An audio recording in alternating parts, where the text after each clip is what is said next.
అక్కడ చాలా మంది యాదవులు ఉన్నారని తెలుసు, కానీ ఎవరి పాటికి వాళ్ళు పేర్లు ఏంటంటే నా పేరు పుల్లయ్య, నా పేరు ఎల్లయ్య, నా పేరు మల్లికార్జునయ్య, నా పేరు ఇంకో రామయ్య అని చెప్పుకుంటున్నారే కానీ ఒకరు కూడా నా పేరు మాల్యాద్రి యాదవ్ లేదు నా పేరు రామయ్య యాదవ్ అని చెప్పుకోవడానికి ధైర్యం రావట్లేదు. అది ఎందుకు రావట్లేదు అని మాకు తెలియదు. సరే, దానికోసం మేము కొంతకాలం ఆలోచించి ఒక నిర్ణయం తీసుకొని గోకుల యాదవ్ సంఘం అనే ఒక సంఘాన్ని ఎస్టాబ్లిష్ చేసి ప్రధానంగా అది కృష్ణాష్టమి వేడుకలు, తర్వాత వచ్చేసి ఉన్నాయి కదా కార్తీక వనభోజనాలు, అవి పెట్టి చిన్న చైతన్యాన్ని మొదలుపెట్టాం. మొదలు పెడితే వేలల్లో జనం, ఆశ్చర్యం. యాదవ సంఘం తరపున వనభోజనాలు జరుగుతున్నాయి అనగానే వేలల్లో వచ్చేసారు. అరే ఎక్కడున్నారా మీరంతా, ఎక్కడ కనపడటం లేదు, ఎప్పుడు ఎవరికి అందుబాటులో లేరు అంటే ఏం పేరయ్యా నా పేరు అంటే పరిచయ కార్యక్రమం పెడితే దానికి సిగ్గే. ఏం పేరు నీ పేరు చెప్పడం అంటే అక్కడి నుంచే ఆయన నలిగిపోతుంటాడు, కొత్త పెళ్లి కూతురు మాదిరిగా నలిగిపోతుంటాడు. పేరు చెప్పవే అంటే నా పేరు సీనండి, నా పేరు శ్రీనివాస్ యాదవ్ అని ఎందుకు చెప్పలేకపోతున్నారో నాకు అర్థం కాదు. అరే రొమ్ము విరుచుకొని చెప్పగలిగినటువంటి చరిత్ర ఉంది మనకి, మరి ఎందుకు దాచుకోవాలి? అరే ఎవరో అంటే కులం గురించి నేను ప్రస్తావించట్లేదు, ప్రత్యేకించి కాదు, అంటే మన విశిష్టత గురించి మనం చెప్పుకోవడంలో తప్పే ఉంది అంటున్నాను నేను. ఆ విధంగానే ప్రతి బీసీ నేను గమనించిన దాంట్లో బీసీలలో ప్రతి రంగంలో నిష్ణాతులు ఉన్నారు, అత్యద్భుతమైనటువంటి పనితనం ఉన్న వాళ్ళు ఉన్నారు. కానీ వాళ్ళందరూ ఎందుకు మరుగున పడిపోతున్నారు అంటే వాళ్ళెవరూ కూడా ముందుకు రావటం లేదు, వాళ్ళకి తగిన ప్రోత్సాహం లేదు. అలాంటి వాళ్ళు నేను గమనించిన వాళ్ళలో మా గోకుల యాదవ్ సంఘం ప్రెసిడెంట్ లగ్గాల వెంకట్రావు గారి యాదవ్ గారిని గమనించాను. సార్ ఒకసారి వారు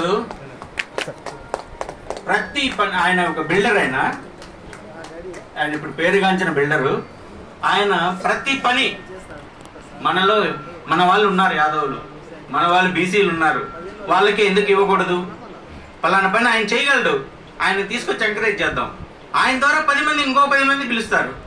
అట్లా ఆయన ప్రతి పనిలో మన వాడిని ఎన్నుకుందాము అని ఎన్నుకుంటూ ఎంతో మందికి అవకాశాలు ఇచ్చారు. ఈరోజు దాదాపుగా ఆయన కట్టే ప్రతి కన్స్ట్రక్షన్ లో మన వారి పాత్ర చాలా ఎక్కువగా ఉంది. మన వారు చాలా మంది ఆయన నీడలో ఉన్నారు. వాళ్ళు ఏం చేస్తారు, వాళ్ళలో కూడా ఒక ఆలోచన మొదలవుతుంది ఆటోమేటిక్ గా. ఏమని, అరే సార్ మనకి ఇచ్చారు అవకాశం, మనం ఇంకోరికి మనలాంటి వాళ్ళకి మనం ఎందుకు ఇవ్వకూడదు అనే ఆలోచన మనలో మొదలవ్వాలి.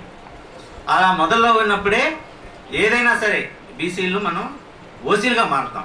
అరే ఓసీలు చూస్తే సంఖ్య చూస్తేనేమో పదుల సంఖ్యలోనూ వేళ్ళలో లెక్క పెట్టే సంఖ్య ఉంటుంది, కానీ అధికారులు మాత్రం వాళ్ళకే ఉంటుంది. లక్షల్లో జనం ఉంటాం, వెనకే ఉంటాం. ఎందుకుంటామో తెలియదు. అరే సరే చదువుల్లో తక్కువైందా అంటే లేదు, మంచి నిష్ణాతులు ఉన్నారు, మంచి ఉద్యోగస్తులు ఉన్నారు, వాళ్ళకి ఎవరికి ధైర్యం లేదు. మెయిన్ ఏమో ఏం జరుగుతుందో. సరే ఉన్న వాళ్ళు ఎవరో కొంతమంది బయటకు వస్తే వాళ్ళందరూ కూడా లీడర్లే. ఇప్పుడు ఎవరైనా ఒక లీడర్ ఉండి వాడిని మనం ఫాలో చేస్తూ వస్తే మిగతా వాళ్ళకి కూడా లీడర్గా అవకాశం వచ్చేది త్వరలో. కానీ అలా కాదు, ఒక అతను లీడర్ అయ్యాడు అంటే అతన్ని అసూయతో అతను ఒక్కడే ఎందుకు కావాలి లీడర్, నేను ఎందుకు కాకూడదు, ఈ ఆలోచనతోనే మనం ఉంటాం. ఈ ఆలోచనతో ఉంటే మనం ఎలా పురోగమనం ఉంటుంది, తిరోగమనమే ఉంటుంది. ఈ ఆలోచన ఎప్పుడైతే మారుతుందో ఆ రోజే బీసీలలో రాజ్యాధికార కాంక్ష ఎప్పుడైతే జటిలం అవుతుంది. అది జటిలం అవ్వాలి అంటే ఖచ్చితంగా ఇదిగో ఈరోజు ఇంతలో మీటింగ్ అరేంజ్ చేశారు, చాలా చిన్నది సీటింగ్ కెపాసిటీ, వీళ్ళు ఒక్కొక్కరు 100 మందితో సమానమే, కానీ ఈ 100 మందికి తీరిక దొరకాలి కదా మరో 100 మందికి చెప్పడానికి. ఎందుకు అంటే తెలుసుకొని కూడా ఎందుకు రాలేకపోతున్నారనే ఒక బాధ. అరే మనం అంతా చైతన్యం ఉంటేనే మనలో సత్తా ఉంది, చైతన్యం మనం ఇంకొకరిని రగల్చగలిగితేనే. ఈరోజు బీపీ మండల్ గారు గురించి ప్రత్యేకించి చెప్పుకోవాల్సిన పరిస్థితి వచ్చింది. అదే ఆ స్థానంలో ఇంకొకరు ఉంటే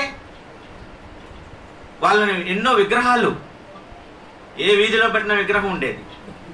కానీ మన దరిద్రం ఇది, మనకి ఆ ధైర్యం లేకపోవడం. ఇకనైనా మారండి. ఇప్పుడు ఆ పాత చింతకాయ పచ్చడిని వదిలిపెట్టండి. గాంధారి శాపాన్ని మనం దాటి రావాలి.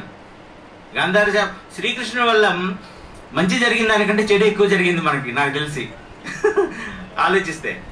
సరే, దాన్ని పక్కన పెట్టేస్తే ఇప్పటికైనా మనం మారాలి. సంఘాలు బాగా వృద్ధి చెందాలి. ఇప్పుడు ఎవరిపాటికి వాళ్ళు చెప్పే వాళ్ళంతా శ్రీరంగనైతులే, కానీ చేసే పనులన్నీ వెదవలే. ఏంటి చెప్తారు? ఏమని? మీరు కులాన్ని పట్టించుకోవద్దు అని. మరి వాళ్ళు ఎందుకు పట్టించుకుంటున్నారు? ఒక కులం అగ్రకులం అధికారంలో ఉంది అంటే ఎటు చూసినా చుట్టూ కంచె మొత్తం వాళ్ళే ఉంటారు, లేదా 100% వాళ్ళే ఉంటారు. కానీ మన వాళ్ళకి అవకాశం, మనవాడు ఒకడున్నాడు అంటే మిగతా వాళ్ళు ఎక్కడ కనపడరు. ఇక అది ఎందుకు ఎంకరేజ్ చేసుకోవట్లేదు? ఇప్పుడు మనకు ఒకసారి అవకాశం వచ్చింది అంటే మన సామ్రాజ్యాన్ని మనం క్రియేట్ చేసుకోవాలి. ఈరోజు కొన్ని సినిమాలు వచ్చాయి, రాలేదని చెప్పడానికి లేదు. ఒక కాటమరాజు కథ తీసుకోవచ్చు, మంచి అద్భుతమైనటువంటిది.